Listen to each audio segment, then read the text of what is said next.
지난 주말 북한이 또다시 오물풍선 720여 개를 살포했습니다.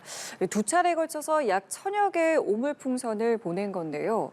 정부가 대북 확성기 재개 카드를 꺼내들자 북한이 어제 밤늦게 잠정 중단 의사를 밝혀왔습니다. 네, 이런 가운데 서북도서 일대에서는 닷새째 북한 소행의 GPS 전파 교란 작전도 이어졌는데요. 향후 북한이 어떠한 도발을 강행할지 관련 내용들 박원곤 이화여대 북한학과 교수와 함께 이야기 나눠보겠습니다. 어서 오십시오. 네, 안녕하세요. 네, 안녕하십니까. 자, 지난달 28일과 29일, 그러니까 지난주였죠. 지난주에 이제 북한이 오물풍선 도발을 했는데 또다시 4일 만에 오물풍선을 살포를 했습니다. 지금 북한이 이렇게 계속해서 연달아서 오물풍선을 날려보내는 이유에 대해서 먼저 짚어보고 넘어가면 좋을 것 같거든요.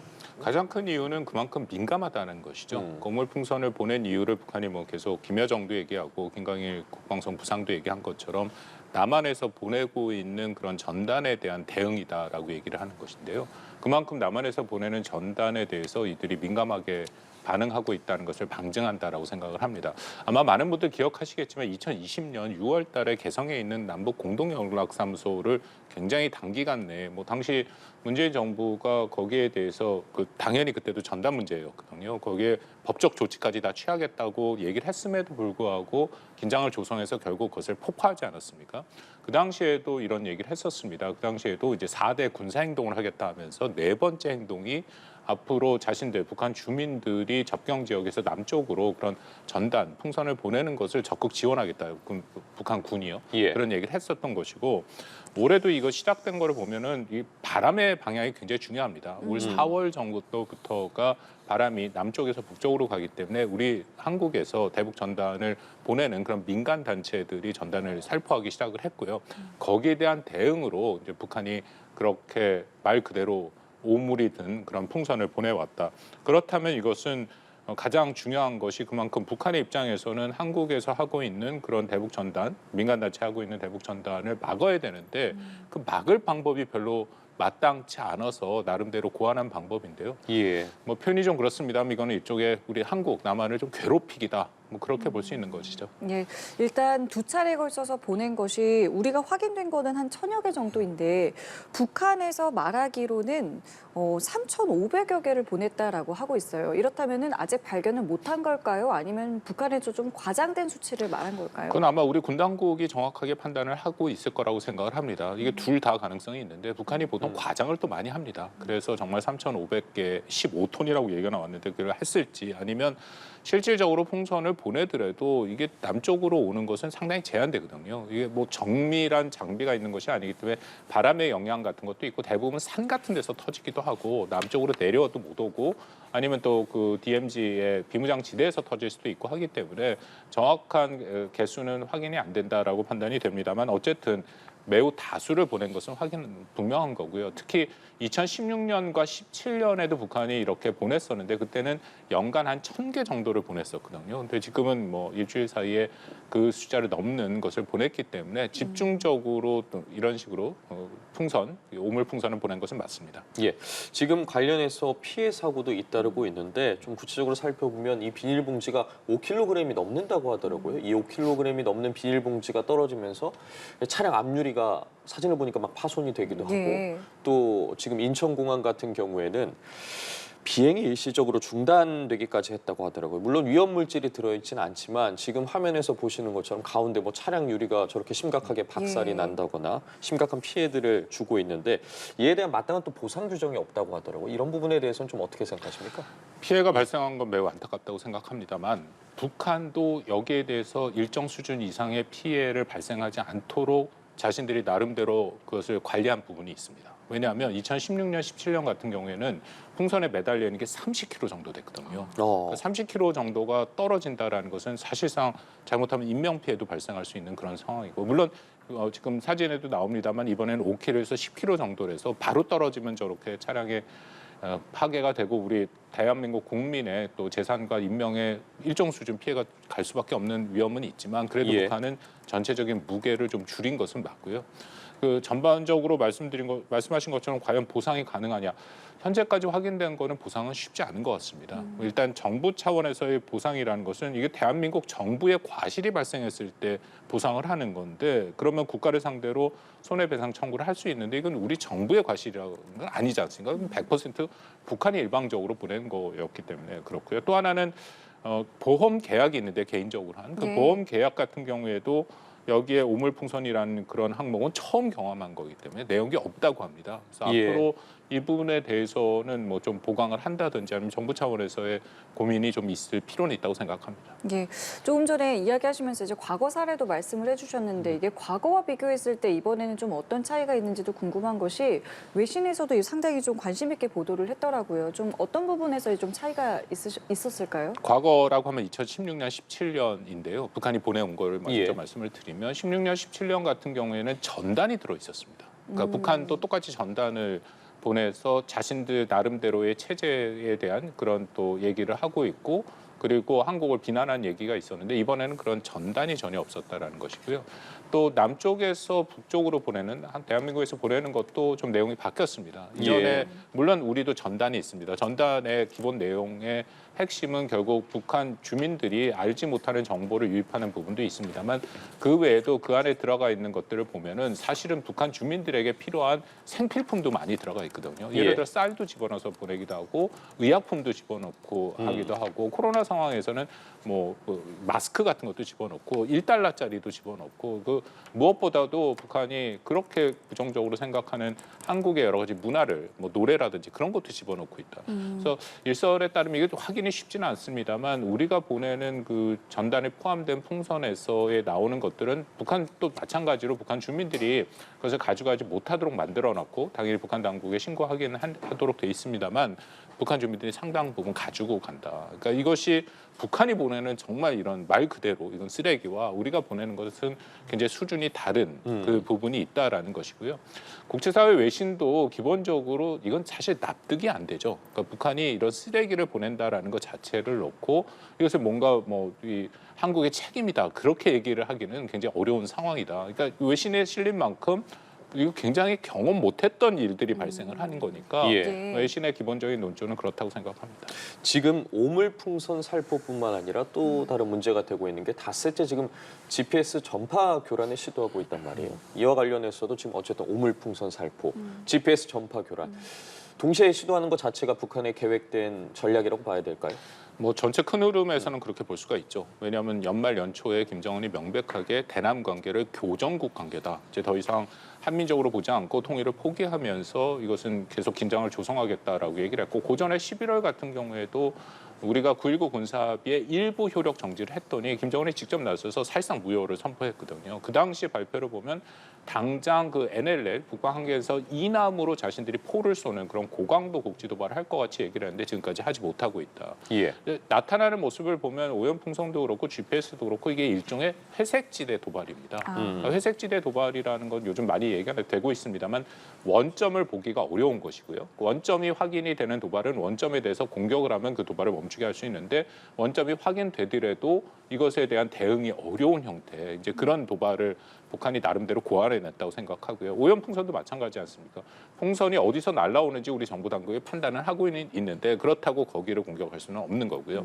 GPS도 비슷한 거죠. GPS에 북한의 교란 전파를 보내는 그곳을 정부 당국, 군사 당국이 확인하고 있다라고 얘기를 합니다. 그렇지만 그것에 대해서 직접적인 공격은 할 수 없는 것. 또 GPS 예, 부분은 잠시만요. 일단 북한에서 지금 GPS 교란을 하고 있는 것이 아까 말씀하신 이제 회색 공격이라고 회색 지대에 대한 어떤 공격이라 하셨는데 그럼 실제로 우리 군 어떤 무기 체계에 문제가 발생하거나 피해가 발생할 가능성은 적다라고 보면 되겠습니까? 그렇습니다. 북한이 이것도 처음이 아니기 때문에 우리가 GPS 교란에 대해서는 나름대로 군 차원에서는 대비를 하고 있죠. 그래서 GPS라는 게 여러분 아시겠지만 인공위성대에서 특정 주파수를 통해서 정보를 받는데 그 같은 대역의 강한 주파수를 인위적으로 쏴서 거기에서 그걸 받지 못하도록 하는 거거든요.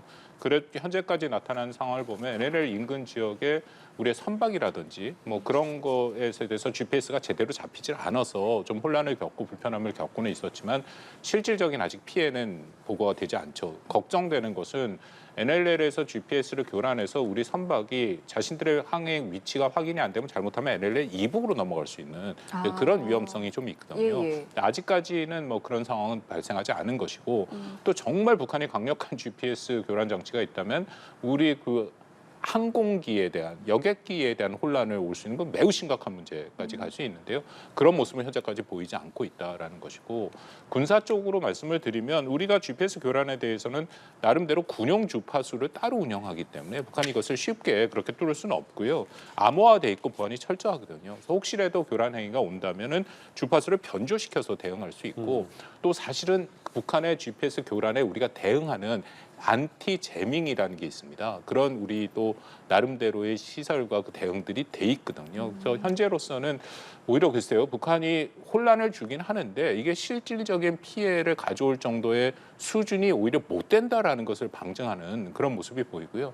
그렇다면 앞서 말씀을 나눈 오염풍선이라든지 GPS 교란은 북한이 일종의 생활 밀착형 도발을 하고 있다. 그것을 통해서 오히려 우리 국민들에게 실질적인 피해의 수준은 크지 않은데 불안감을 조성하고 널리 알리는 그런 형태의 또 새로운 도발의 모습을 보이고 있다라고 판단이 됩니다. 예. 어쨌든 이렇게 북한의 도발이 계속되자 대통령실 같은 경우에 좀 NSC 상임위 확대 회의를 소집을 했습니다. 자, 대북 확성기 방송에 대한 이야기가 이 자리에서 계속 나왔고 그리고 나서 이제 북한이 관련해서 좀 잠정적으로 오물풍선을 중단하겠다라고 밝혔고 오늘 오전에 저희가 관련한 속보를 또 전해드린 바에 의하면 또 관계부처 차관급 회의를 우리가 열어서 앞으로 좀 확성기 방송 등에 대해서 어떻게 할지 대응하겠다. 논의를 하겠다고 전해주고 있거든요. 관련한 전체적인 일련의 타임라인들은 어떻게 보고 계세요? 저는 북한이 잠정 중단한 거에는 몇 가지 이유가 있는데 거기에는 우리 대북 확성기 재개에 대한 사실상 뭐 강력한 메시지가 나갔지 않습니까? 북한이 예. 감내하기 힘든 조치를 하겠다라는 것이고요. 대북 확성기는 그만큼 북한의 입장에서는 매우 민감하고 또 자신들에게 취약한 부분이기도 합니다. 너무나도 많은 것들이 이미 확인이 됐었고 근데 가장 대표적인 사례가 사실 2015년이죠. 그 당시에 목함질의 도발이 있었는데 거기에 대해서 우리 정부가 강력하게 대응을 하는 형태로 이 대북 확성기 방송을 재개를 하니까 북한이 거기에 대해서 조준 사격을 했습니다. 근데 조준 사격에 대해서 당시 한국 정부도 대응 사격을 해서 굉장히 조성이 됐는데요. 그런데 그런 상황 이후에 북한이 오히려 대화를 하자라고 나와서 그때 8월 25일인가요? 남북 간의 대화를 통해서 북한이 목함질의 사건에 대해서 스스로 우리에게 사과를 했고 유감 표명을 했고 그다음에 관련돼서 그 더 이상의 그 대북 확성기 방송을 하지 않는 그런 것으로 결정이 된 적이 있습니다. 그러니까 이런 모든 것들이 무슨 얘기를 하고 있냐면 일단 북한이 그만큼 대북 확성기에 대해서 민감하게 생각을 하고 있다. 그러니까 그렇기 때문에 이번에 우리 정부에서 강력한 대응 방침을 표명을 하니까 자신들이 잠정 중단을 했다. 이제 그렇게 볼 여지는 있는 것이죠. 예, 알겠습니다. 저 대담을 이어가기에 앞서서 조금 전 대통령 국정 브리핑을 통해서 전해드린 내용 다시 한번 좀 내용을 좀 정리해서 전해드리도록 하겠습니다.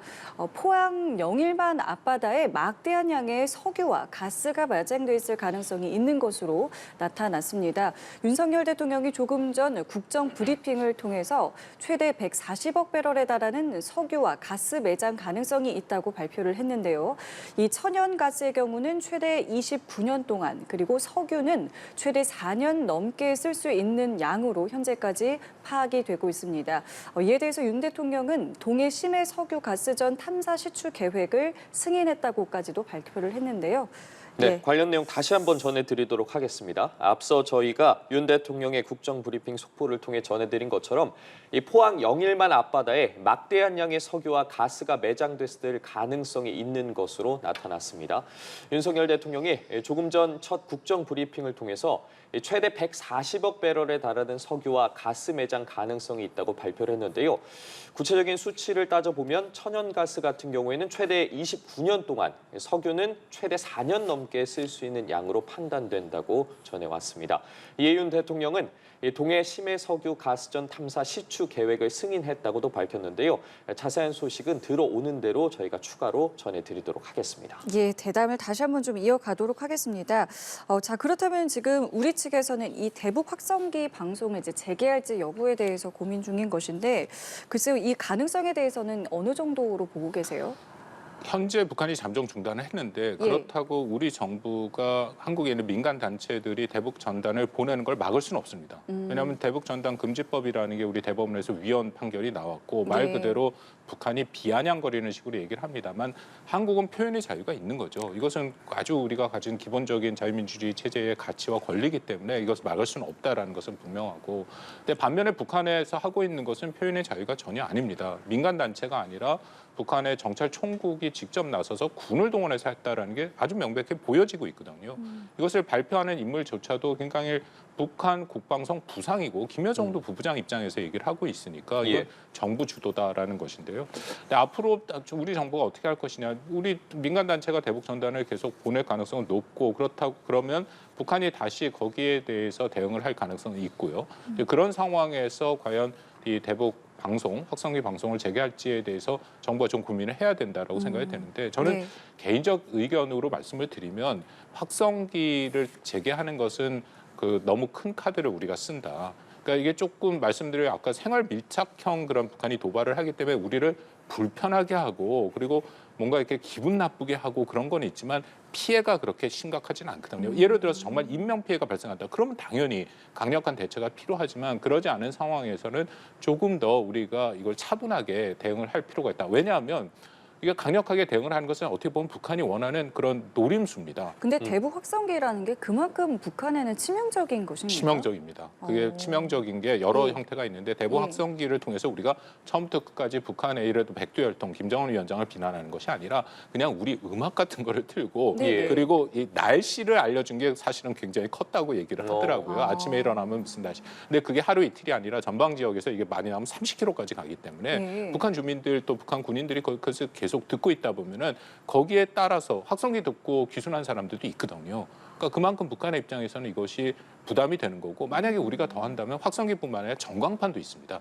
우리가 대북 심리전에 대해서는 안 하고 있는 거지 못하는 것은 아니고 훨씬 더 많은 그런 수단들이 있거든요. 그러니까 북한이 거기에 대해서 그렇게 민감하게 반응을 하고 있다라고 판단이 됩니다. 다만 이제 말씀하신 건 이 카드가 하지만 너무나도 지금 큰 카드고 여기에 쓰기에는 적합하진 않다. 그렇습니다. 그렇게 사용을 하면 긴장이 조성이 될 것이고, 이거 어떻게 보면 북한이 말씀드린 노림수, 그들이 원하는 방향으로 가는 거기 때문에 그냥 정부 차원에서는 국민들에게 굉장히 불편하고 또 정부가 뭘 하지 않느냐라는 그런 의견들이 나올 수밖에 없긴 하지만 그래도 전반적으로 조금 차분하게 대응하는 필요가 있고요.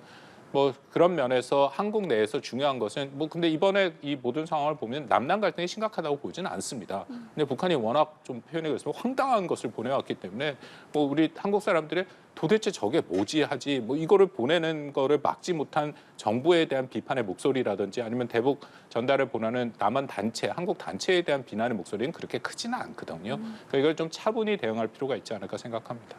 어쨌든 정부가 오늘 관계부처 회의를 열어서 확성기 관련해서 어떤 결정을 좀 내릴지는 지켜봐야 할 것 같은데, 지금 북한이 계속해오는 게 오물풍선도 그렇고 GPS 교란도 그렇고 좀 저강도 도발과 더불어서 지난주에 탄도미사일을 발사했단 말이에요. 관련해서 상당히 복합적인 도발을 하고 있는데 그 전에 앞서서 군사정찰위성을 발사를 했고 좀 실패를 하지 않았습니까? 이런 부분도 좀 영향을 미쳤을 거라고 보십니까? 전반적으로 방금 말씀하신 KN-25로 알려진 600mm 초대형 방사포 18발을 쐈죠. 그러면 김정은이 직접 현지 지도를 했다라고 나오는데 그것이 사실은 군사적인 측면에서는 훨씬 더 위험이 되는 형태입니다. 그 과정에 가고 있고요. 왜냐하면 북한이 이것을 그냥 한 것이 아니라 김정은이 직접 그 현지 지도를 하고 나서 아주 자세하게 북한에서 얘기를 했는데 이걸 뭐라고 얘기하냐면 국가 핵무기 종합 관리 체계다라고 얘기를 합니다. 이게 핵 방아쇠라는 개념인데요. 북한이 핵 보유국으로서 뭔가 위협이 있으면 자신들이 핵 전쟁을 할 수 있는 그런 일종의 체제, 시스템을 다 만들었다. 그러니까 이번에도 핵 방아쇠의 체계에 따라서 그 명령을 김정은이 직접 내렸고 그 명령이 지부에서 또 그런 하달 부대에 하달이 됐고 거기에 따라서 KN-25라고 저위력 핵무기를 탑재할 수 있는 탄도미사일을 사용했다라는 것이거든요. 그러니까 이것은 자신들의 핵 보유국으로서의 어떤 그런 그 체제가 거의 완성됐다라는 것을 끊임없이 보여주는 것이고요. 여기에 또 하나 무슨 의미가 있냐면 말씀하신 것처럼 위성을 발사했는데 북한이 실패를 했지 않습니까? 26일 날 북한이 위성 발사를 예고해서 27일 날 한국 공군이 거기에 대해서 일종의 대응하는 공군 훈련을 했었습니다. 그 당시에 F-35A 스텔스 전투기 한 20여 대가 비행 금지선, 노 플라이 존이란까지 올라갔거든요. 그게 어디냐면 군사 분계선 10km 이남 정도입니다. 예. 워낙 이런 전투기들은 속도가 빠르니까 잘못하면 금세 군사 분계선은 올라가기 때문에 거기까지 간 것이고 이거를 우리 공군이 군 당국이 그것을 공개를 했습니다. 이 의미는 F-35A 스텔스기 같은 경우는 북한이 전혀 탐지를 못합니다. 그러니까 평양까지 날아가더라도 볼 수 없다라는 거죠. 근데 우리는 대신에 강력한 억제 메시지를 보낸 겁니다. 북한이 이렇게 도발할 경우에는 우리가 여기서 대응할 수 있는 능력이 있다. 그것을 보고 김정은이 이것을 지시를 한 건데요. 여기에도 저는 북한의 허점이 보이는 게 실시간 이게 뭐 김정은을 노렸다라는 얘기는 아니지만 이런 게 있을 때 자신들이 훈련하면 즉시 훈련이 돼야 됩니다. 4일이 지나서 지금 훈련을 했거든요. 예. 그렇다면 그들이 주장한 실시간 대응은 안 된다. 라는 것을 또 하나 보여주는 그런 모습으로 확인이 되는 거죠. 예. 그것을 하기 위해서는 그들이 말하는 화상 경보 체계, 그러니까 그들이 만든 핵 법령을 보면 북한의 김정은에 대한 안위가 조금이라도 위협받으면 자동적으로 핵 전쟁으로 넘어간다라고 얘기를 하는데 그 시스템 자체가 이번에 제대로 확인이 안 됐다. 또 하나는 KN-25를 지금 나옵니다만 18문을 쭉 세워놓고 쐈거든요. 예. KN-25라는 것은 이 방사포, 우리는 다연장 로켓이라고 불리는데 4문, 6문짜리가 있습니다. 그 4발, 6발 이렇게 해서 거의 실시간으로 빠르게 이것이 나가는 게 중요한데요. 그러려면 북한에 그 능력이 있다면 그렇게 쏘는 모습을 보여줘야 되는데 18발을 쭉 세워놓고 한 발씩 쏘는 거는 그것은 어떤 의미가 있을까? 물론 북한이 한 발당 그 KN-25 한 개당 우리의 비행장, 우리가 한 12개 정도 비행장에 자신들이 그걸 그러니까 타겟으로 만들어놨다고 얘기를 하긴 합니다. 그래서 유사시 그것을 통해서 뭐 전술핵을 집어넣어서 쏘겠다라고 얘기를 하는 건 하지만 그래도 실질적인 능력을 보여준다는 건 저렇게 한 발씩 가는 거는 그것은 큰 의미는 없어 보입니다. 순차적으로 갔어야지 그렇죠. 그 힘의 위력을 저희가 좀 더 볼 수 있었던 거군요. 자, 그렇다면은 지금 어쨌든 북한이 무언가를 계속 동시다발적으로 지금 뭔가를 보여주고 있지 않겠습니까? 이렇다면 이제 앞으로 북한의 도발 양상은 이전과는 좀 바뀌는 게 아닌가 이런 부분들에 대한 관측도 있는데 개인적으로 좀 어떻게 생각하세요? 김광일 그 부상이 25일 날 얘기를 한 걸 보면 3가지 문제 제기를 했습니다. 한국에 대해서. 하나는 연합 공중훈련 또 정찰 자산 탐지. 두 번째는 우리 계속 말씀을 드는 삐라에 대한 문제고 세 번째는 해상 경계선 얘기를 해상 국경선이라고 표현을 나오거든요. 근데 북한이 해상 국경선이라는 것이 있다라고 김정은이 선포를 했는데 문제는 이 해상 국경선이 정확하게 어떤 거를 의미하는지를 아직 모릅니다. 왜냐하면 뭐 잘 알려진 것처럼 우리가 말한 NLL 이건 사실상이 아니라 사실상 우리 해양 경계선인데 이것에 대해서 북한이 인정을 하지 않고 자신들의 그 전에 말하면 뭐 해안 경비 개선이 있다라는 식으로 얘기를 했는데요. 그 부분이 확인이 안 되고 있죠. 근데 어쨌든 김광일의 말에 의하면 한국이 계속해서 그것을 침범하고 있기 때문에 결코 좌시하지 않겠다라는 얘기를 하고 있습니다. 근데 저는 여기서도 북한에 좀 고민이 보이는데 만약 해상 국경선이라는 것을 우리 NLL 이남으로 그어버리면 그다음부터는 여기에 대해서 명백하게 자신들도 군사적 대응을 해야 되는 거죠. 근데 그것은 북한의 입장에서는 불가능한 일이고 그것은 긴장을 매우 높이는 일이고 특히 이 해군력 같은 경우에는 재래식 전력에서 비교가 안 됩니다. 우리가 훨씬 더 우월한 위치에 있거든요. 그런 것들을 고민하기 때문에 아예 김정은도 해상 국경선에 대해서 명확한 얘기를 하지 못하고 있다. 다만 그럼에도 NLL 지역에서 북한이 뭔가에 대한 도발의 가능성은 우리가 늘 열어놓고 철저하게 대비할 필요성은 있다고 생각합니다. 그렇게 된다면 만약에 오늘 우리 정부가 어쨌든 뭐 확성기 관련 회의를 하는데 그에 따른 결과에 따라서 그 도발 시기도 더더욱 앞당겨질 수도 있다고 보십니까? 전체적으로 북한은 자신들의 시간표를 갖고 있겠죠. 올 한 해가 매우 중요한 한 해입니다. 왜냐하면 2021년 북한이 8차 당대를 하면서 5개년 경제개발 계획과 5개년 군사 발전 계획을 국방 발전 계획을 얘기했는데 올해가 사실상 마지막이거든요. 그렇다면 자신들의 갖고 있는 그런 계획에 따라 움직일 가능성이 있고 특히 올 11월에 미국 대선이 있고 그렇다면 올 한 해 자신들의 존재감을 확실히 보여줌으로써 내년에 뭐 미국의 새로운 정부가 들었던 아니면 뭐 바이든 2기가 되던 뭔가 승부수를 걸어올 가능성은 있다. 그런 측면에서의 몇 가지 대응은 우리가 필요하겠죠. 알겠습니다. 오늘 말씀 저희 여기까지 함께 하도록 하겠습니다. 지금까지 박원곤 이화여대 북한학과 교수와 함께했습니다. 오늘 말씀 감사합니다. 맞습니다.